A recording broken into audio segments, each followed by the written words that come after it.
Good morning, everyone, or good afternoon if you watch it after. I'm Dana from Big Dot Consulting. And I'm Bridget from Shift One Degree. Yes, So and today today we're talking about our topic. today we're talking about limiting beliefs, the causes and how to identify them. Because I think, again, like with sort of so many of the other topics we discuss, it's in line with your belief around yourself and the actions that you take or you choose not to take that directly impact the kind of life you have and the success that you have. It is. And I think it's also guiding us in life, in everything we do. So, yeah. So we want to start.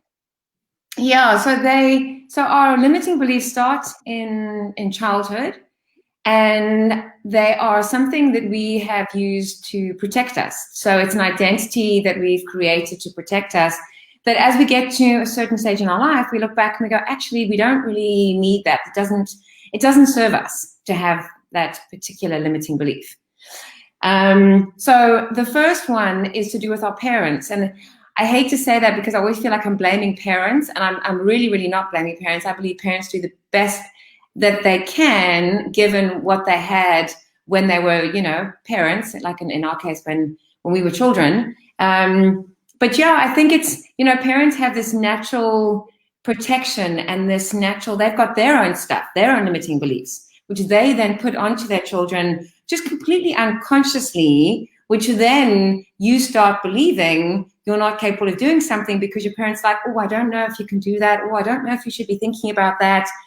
Yeah, so they don't mean to. It's not intentional, but yeah.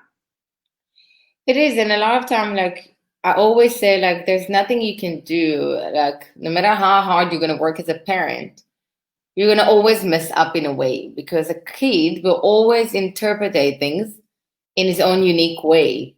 Because if we look at ourselves as an adult today and the things that we decided to take from what our parents said is sometimes very different from what they meant. And that's actually also linked to the second one, which is what the teacher told us.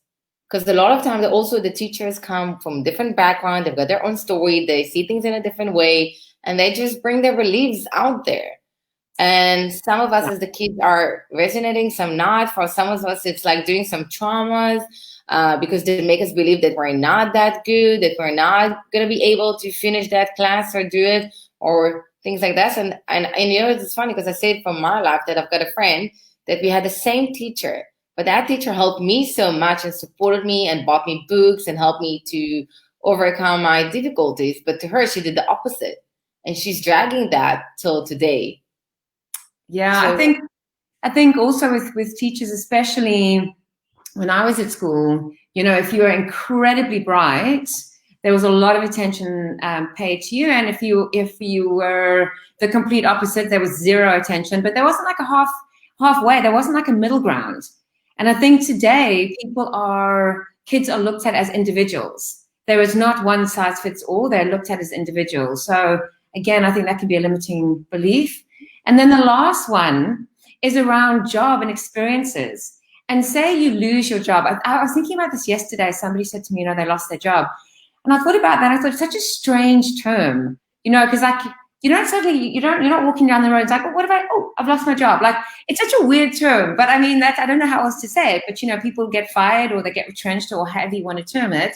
And I think with that, you can talk yourself into not being worthy, not being good enough, and just limiting your belief on your capability because you lost your job, as opposed to saying maybe it's because there's something better out there. I think a lot of people are not able necessarily to see that big picture. And I always say that saying rejection is redirection. If you lost your job, because maybe something else should be in your life, something else should happen, and we don't even know it at that moment, but it will happen. Eventually, we're going to understand it. So don't let it impact your beliefs, which actually will go to how you actually identify it. So I'm going to ask you. Yeah, so I think when you identify it, it's about writing it down and looking at things like what are the things that you find yourself doing. So you put it into categories. You go family, work, relationships, friendships. You put it into different categories, and you write down those behaviors that seem to be recurring. And what's quite interesting often is in one area of your life, it seems to be recurring, maybe around the relationship side, maybe personal relationships, friendship side, family relationships, but there's a recurring pattern. Whereas in another domain, maybe in, I don't know, your health or your exercise or something else, there isn't. So that's quite interesting, because you can then see where that is. And once you've identified it, you've got the awareness, then you can make some changes. It is, and I fully agree. Like, a lot of time we have a certain type of behavior, and it doesn't matter if it's in a relationship, with friends, in business, with ourselves, that it always comes from a certain place from our past, mainly from the childhood. So either it can be something that one of the parents said, something that the teacher said, something that one of the kids actually said. But if we actually identify what's the issue that we're having, and trying to go to the cause and understand where is it coming from, it's really going to help us overcome it. Yeah, because if you don't know where the challenge lies, and I think a really good way is looking at your job, and whether you work for yourself or you work for somebody else, and seeing, what is your limitation with that? Like, do you believe that you are being treated the way you should be treated? Do you believe that you are being paid your worth? Do you believe that you are being valued in what you're doing? And the same in friendships, and the same in relationships. Are you recurringly in relationships where you're not treated in the way that you should be treated? Or do you have friends who continuously take advantage of you and feel it's okay to just treat you in a certain way, which actually it's kind of not okay? And if that keeps recurring, then you kind of got to go, well, I need to change something, because obviously there's something within me saying it's okay to treat me this way, when actually it's not okay. And you know what? I'm going to read here what John said. I have found that there are so many, I'll put it here so you can also read it as well with me. I found that there are so many skilled people now suddenly available to work with. I'm really enjoying the new cross-pollination and industries because of the partial economic collapse in certain industries. So true. Yeah. I think that's very, very true. I think I've been blown away how I've been so fortunate to collaborate with so many people in areas where I don't shine. Like, I spoke about Helen and I doing this.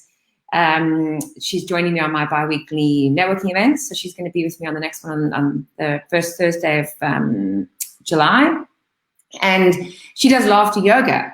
Like, that is just, I could never do laughter yoga. I mean, I can participate, but I would never have the skill to do that. I don't have the skill to do that. So yeah, I think that the collaboration is great.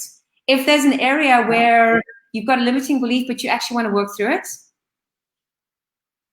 Yeah, and I think the Corona did so many good things among the bad things as well. Like, as we said, collaboration, like we're doing more podcasts now. I've opened my business to other countries as well. Like, things are moving, and it's a nice thing. And it's always and when we speak about this beliefs and everything. So we spoke about, like, to assess your behavior and just write it all down, and really try to understand where things are coming from. Because I always say, in everything we do, we're going to keep on having the same situation, but in different names, from different angles, until we're going to learn the lesson, until we're going to understand why is it happening. And that's why you need to get to the cause, because most of the time it's really something small, insignificant, like from the past, that like a parent says something or did something or had a certain type of behavior, or the teacher in school or in kindergarten, or one of the kids or one of your siblings. But until you're not going to figure out what's the cause, the same event will open over and over again, and you want to try to prevent it at one point. And so if you find that pattern, try to prevent it. And sometimes doing something pretty radical. Like, I personally have done quite a lot of radical things over the last few years, like made complete changes, totally change industries. Made massive changes. And I think doing that, when you stand in your fear, you realize actually how powerful you are. And suddenly you're faced with things, you have this mindset of, no, I've got this. Not to say that's the case with everything, because there's continuously new challenges. But if you embrace them as they come along, I think it helps you sustain in your fear as well. And it is. So just try to overcome it, understand where things are coming from, and sort it out. Overcome it. And you're going to see that things will change, and it's going to be amazing. I know that this is how I do with everything that I experience in life. I'm trying to understand where is it coming from. By the way, we both want to invite you. We both have bi-weekly networking events. Bridget is doing on the personal development side. I'm doing on the marketing branding side. So if you want to join, just let us know. And next topic is going to be actually an interesting one. Do you want to tell? I do.